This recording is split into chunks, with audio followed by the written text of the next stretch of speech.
You don't see ordinary lives of disabled folks being displayed. You don't see day-to-day struggles.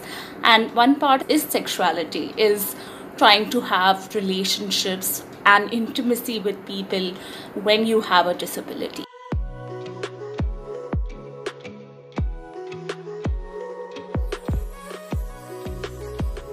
Would you like to start by sharing a little bit about how your disability impacts your life? I have juvenile idiopathic arthritis.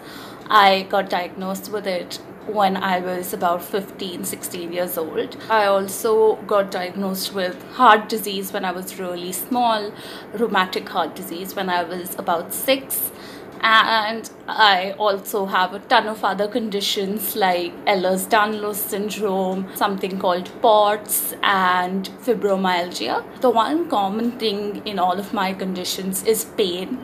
So most of the time I have a lot of joint and muscle pain and fatigue and stiffness, which makes it difficult for me to carry out tasks which require mobility. I'm not able to move as much as I would like to. There's also a lot of therapy that I have to do for my joints, a lot of physiotherapy which takes up a lot of time in my day, which I don't really like. There are also a lot of medications I take which make me sort of sleepy and have a lot of side effects as well. So all in all, it's quite a ride to be on because my body and my disability is very unpredictable. It changes from day to day when my pain levels fluctuate. So each day I wake up not knowing what the day is going to be like. It depends a lot on my pain level. So that has a huge impact on what I'm able to do and what I'm not able to do, which changes on a day-to-day basis, can be a little hard for other people as well as for me to keep track of sometimes. And what do you think of representations of disability in pop culture and the media? What do you think that more people need to understand about disability and sexuality? Most representations assume that disabled folks don't have a sexual side to them at all. So we're seen as people who are barely getting by anyway. So why should we be thinking about sex or intimacy for that matter? But that's not true. Most of us have good, active sexual lives that no one speaks about. And so I think representation does need to change. We need to talk a lot more about our everyday struggles, which can be something as simple as, what do I do when I'm really in the mood for intimacy but my body doesn't cooperate? Are there ways for me to engage in intimacy that are not hard on my body, that are comparatively less pain causing in nature? So just talking about these, starting conversations around these can be really important. It can actually improve the quality of life of disabled folks, because just like everyone else, we have sexual desires which need fulfillment. There's mostly a lot of pity associated with disabled folks.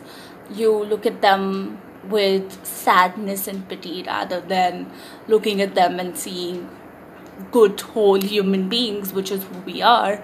But that sadness and pity tends to translate into conversations about sex as well, because sex is viewed as a burden.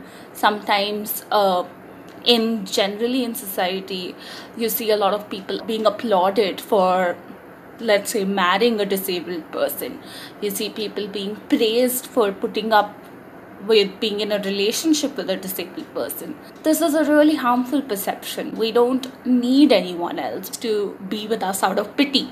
What we need is love and understanding, just like everyone else. And what we need is just to be with someone who's attracted to us, not to be with someone who is with us just out of sadness and pity. I don't think anyone wants that. We need to actually accept when we see able-bodied people with a disabled person. We need to stop applauding them for tolerating the disabled person. We need to actually look at ways in which we can support that relationship and help it grow, rather than thinking of it as a burden on the able-bodied person, because we don't want to be a burden on anyone. What was sex education like for you? And in what ways do you think that sexual and reproductive health and rights information and resources sometimes tend to exclude the experiences of people with disabilities? When we grew up, we really never had access to any sort of sex education, right? I mean, anyway, in the Indian context, sex education is sparse, and when it comes to sex education for disabled folks, it's all the more sparse. You don't find experiences of how do I have sex if I have extreme pain in my joints. You don't find those experiences. There is a lot of talk about pleasure, and there's a lot of talk about consent, which is definitely the most important part of sex, but there's not a lot of talk about comfort and how that can be an important part as well, because while sex might still be pleasurable for a disabled person, you don't want them to feel pain later on, or you don't want them to feel pain during the process, right? There were times when I was consensually involved in sex, but it would still be hard on my body because of the fact that my body wasn't used to that sort of movement, and because of the fact that I'm not a very mobile person anyway. So that by itself was hard on my body, and I didn't have the language to have conversations about it with my partners. So I would suffer silently because I felt like that's what I had to do. I felt like even though it was a pleasurable experience for me, it could never be comfortable in and by itself. That's also how stories are told about sex, right? You have stories where generally women feel a little bit of discomfort during sex. So I felt like that this discomfort that I was feeling owing to my disability was just an extension of that discomfort I was supposed to feel anyway. But like as you grow up, you also learn a lot of tricks and techniques to make sex more comfortable. But it would definitely be easier if you didn't have to do this by trial and error. Another thing which was severely lacking for us was the fact that no one really spoke to us about the sexual side of our disabilities at all. When we were given medicines, and we take a lot of medication owing to the fact that we have pain conditions, these medicines also lead to a lack of libido, and there's no one who talks about that. There's no one who talks about that as a problem. So there are all these feelings that you're supposed to feel, but you're not feeling them. So you feel like there's something wrong with you. But it's not really something wrong with you. It's just the medication that you're taking. It's a side effect of the medication, just like sleepiness might be a side effect of allergy medicine. It's just that. But that's something that doctors don't tell you. Don't tell you in consultation rooms, even when you are adults, even when you need to know what's happening to your body. You need to know that this medicine might have this impact on you.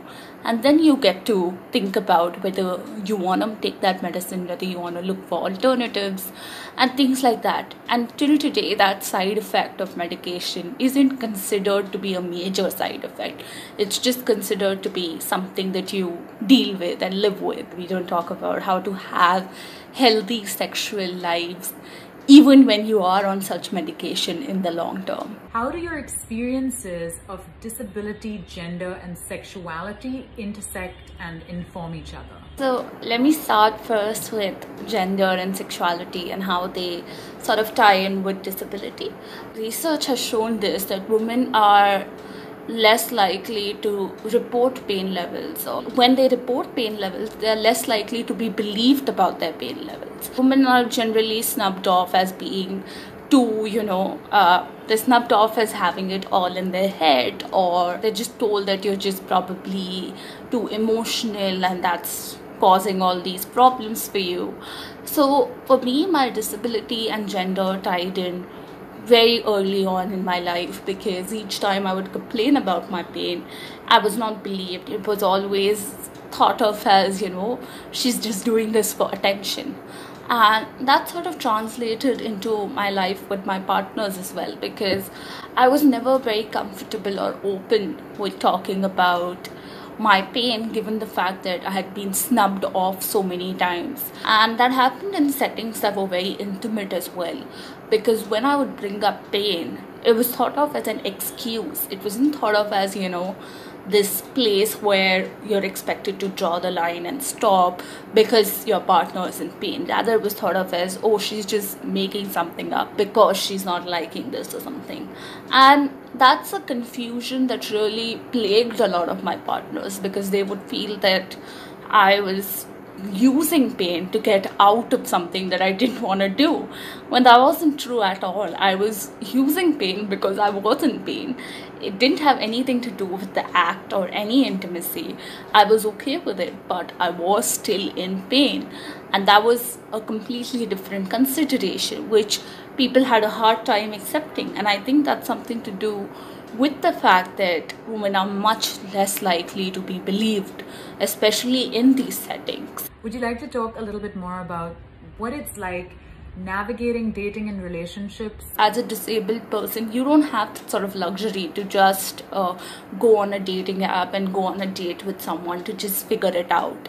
You don't have that sort of luxury, because going on a date means explaining to them that, hey, I can't go to a place which has stairs, or explaining to them that, hey, this is how I may walk a little slower in person. I cannot do these things in person if we meet. And having that conversation makes everything a lot more serious. It's no longer just the casual encounter you're having with someone. So that sort of access is really limited. And so there is no way of exploring yourself or exploring your body or trying things out with different people to figure yourself out, because you can't possibly just go and have these sort of encounters, which are really important in figuring your sexuality out. They were important for me, definitely, in figuring myself out. What sort of sex education resources exist for people with disabilities? While there was some guidance that I found for having sex with a man, there was absolutely none when it came to a woman. There was absolutely no information. And I was like, what am I even supposed to do in this situation, because of the fact that my fingers are prone to dislocation. I can't use my hands, I can't even bend. All of these mobility constraints are sort of limiting me. And what can I do for this person's pleasure? Practically nothing. Nothing's possible with my body. And there was no one to tell me that these are things that you can try. So that sort of magnified the whole problem. Even using something as simple as lube requires you to be able to open the lube tube up by using your hands and, pressing it. And all of those are movements, right? All of those are movements that so many of us take for granted. Similarly, opening a condom packet and putting it on someone is really hard also. It's impossible when you have a mobility issue. It can seem like a really, really daunting task which takes a long amount of time. How many lube tubes have you seen which have instructions written in Braille? Probably none, because blind folks aren't expected to have sex, or they aren't expected to have sex which can be made pleasurable with this device. Probably, I don't know, that's an assumption which sort of plagues the entire industry. You don't have vibrators which are long enough to be used by people with mobility constraints. Usually vibrators are made small, which require you to really use your hands, like you have to twist your hand in order to use them, which is something that I wasn't able to do. So what was I supposed to do? Nothing. I had a vibrator. There was no way to use it for a really long time. And I haven't successfully found a solution to it yet. So there are a lot of things which impede our pleasure. And there are ways that people come up with, like people come up with vibrators with grips so you can hold them. There are people who have come up with much longer vibrators which people can use, especially if they are paralyzed or can't bend. Then they can use vibrators which have long stands to hold them. They're still inaccessible to us. They're still really expensive. They're still not produced in India. There's still devices which are not produced in consultation with disabled folks, which is why they don't apply to many disabilities. I certainly hope that sexual wellness brands are listening, because we sure need to do more to ensure that products like lube and condoms and sex toys are accessible to all. Because there's this sort of inherent ableism still in the way that most products and spaces are conceptualized. I mean, even public spaces for that matter. That's where the problem starts, right? Because we don't imagine disabled folks as being capable of having pleasure. And that's right at the beginning. That's in everything, not just when it comes to sex and intimacy, even when it comes to something as simple as going out, having fun with your friends. That's something we don't imagine disabled folks doing or wanting to do or being capable of doing. I mean, that's why so many places are inaccessible, because you never imagine that a disabled person would want to come here.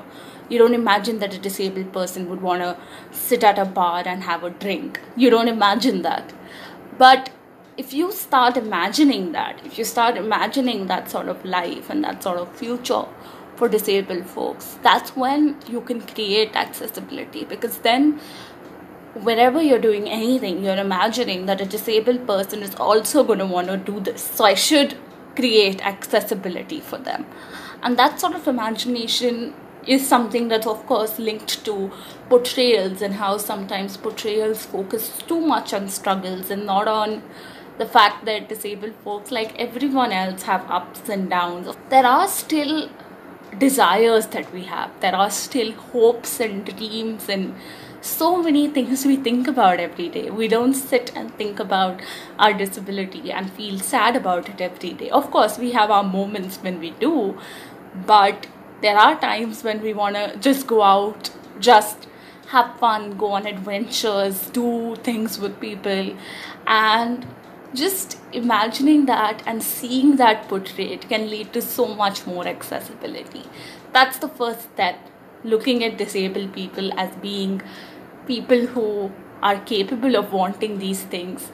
And that's the first step to actually convincing people to innovate so that we can have them as well.